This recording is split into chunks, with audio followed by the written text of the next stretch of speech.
morning, everyone. Please have a seat. Good morning. Good morning, good morning. It is my great pleasure to be here with Secretary Yellen and with all of you. We're looking forward to a robust and in-depth conversation. And Secretary Yellen, I want to thank you for inviting me to share this morning with you to have this very important discussion. And to everyone, there are many leaders in this room. It's a room full of leaders. I want to thank you for being here today and for joining us. Earlier this year, I welcomed Mother Viola Fletcher and her younger brother, Mr. Hughes Van Ellis, to my ceremonial office at the Executive Office Building. Mother Fletcher, as many of you know, is 107 years old, and her younger brother, Mr. Van Ellis, is 100 years old. And they both survived the Tulsa Race Massacre. Mother Fletcher and Mr. Van Ellis were just children when a white supremacist mob burned down black-owned homes and businesses and decimated the Greenwood district. But 100 years later, the memory of that tragedy, the smoke in the streets, the piles of bodies, was fresh in their minds, as was the memory of the thriving community that they lost. By their account, by every account, the Greenwood district was a very special place, and I think we all know was a very intentional place. It was not the product of whim or fancy or circumstance. It was a design, and intentional in that way. And it was designed and intended to be a community, a thriving community within a community. An economy in which black people supported one another, lift one another up, and modeled excellence, in which black people could determine their own future. Some of us refer to that as self-determination. To put equity firmly at the center of our economic policy. So I talk about that today because I believe we must draw from the lessons of Greenwood and Freedman's, of Sweet Auburn and Blaylock Van. We must be intentional. Here's what I know to be true. America is a nation that is driven by the ambition and the aspirations of her people. But I also know that in America today, deep racial disparities continue to hold people back from achieving all they can. Today, the wealth gap persists. Today, the homeownership gap persists. Today, access to capital is unequal.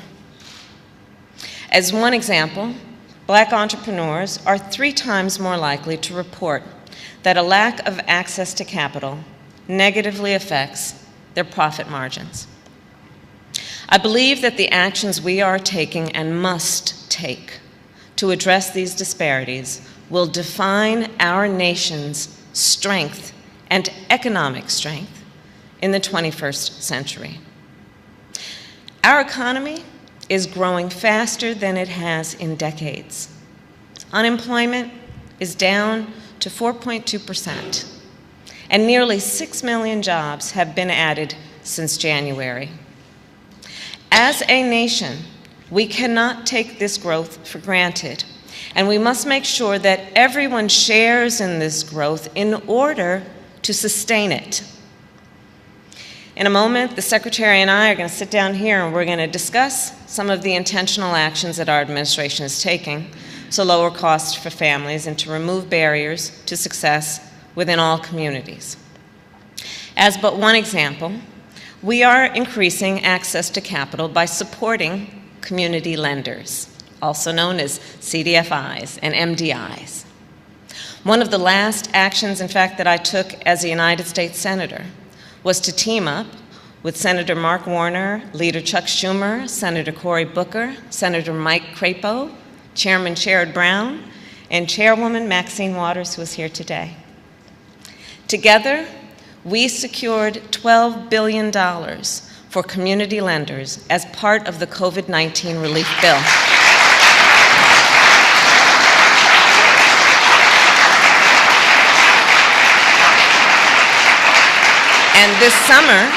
And this summer, we released $1.25 billion of those dollars through our rapid response program. And we were very excited about that. The Secretary and I did that together with so many of the leaders who are here. And following up on that, today, I'm very proud to announce that almost $9 billion is now available to increase lending to small businesses in underserved communities.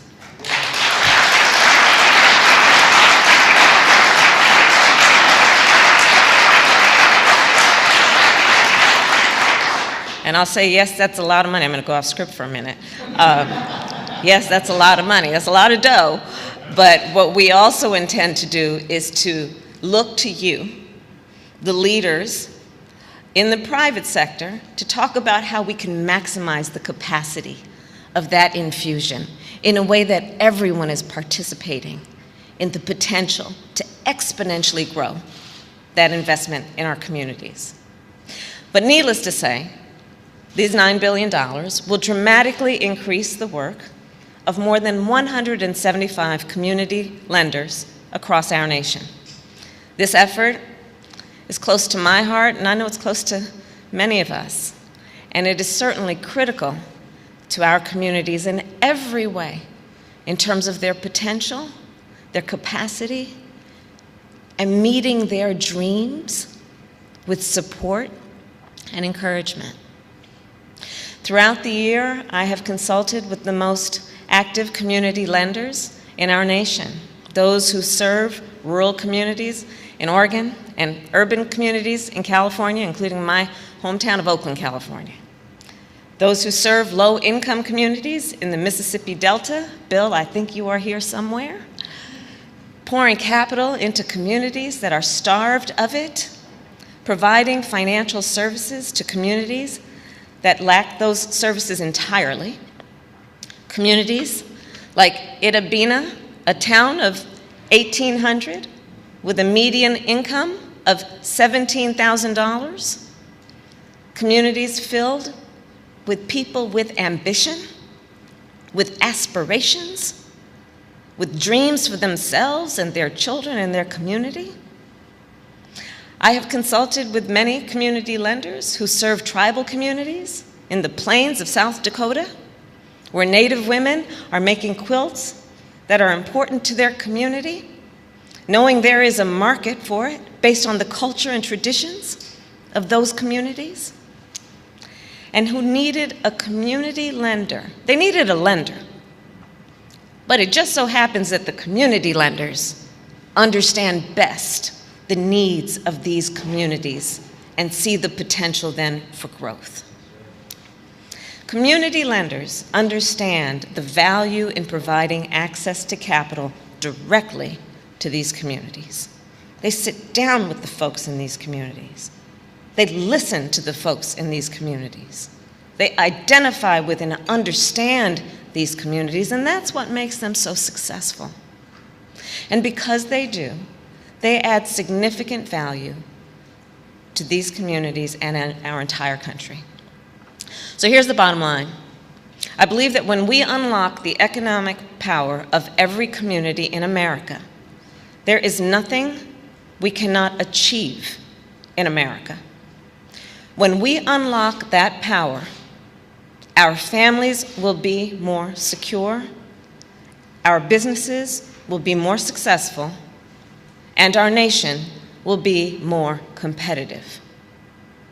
When every community reaches its full potential, so too does America. And so ultimately, this is about the nation we are and the nation we want to be. So in closing, when I spoke with Mother Fletcher and Mr. Van Ellis in June, it was clear how far we have come and how far we have yet to go. I promised them that we would keep working to fulfill the vision of the Greenwood District and the promise of America, that we would keep working to build a nation in which every person has the support they need to determine their own future. And that is exactly why we have all gathered here today, to do just that. Thank you all.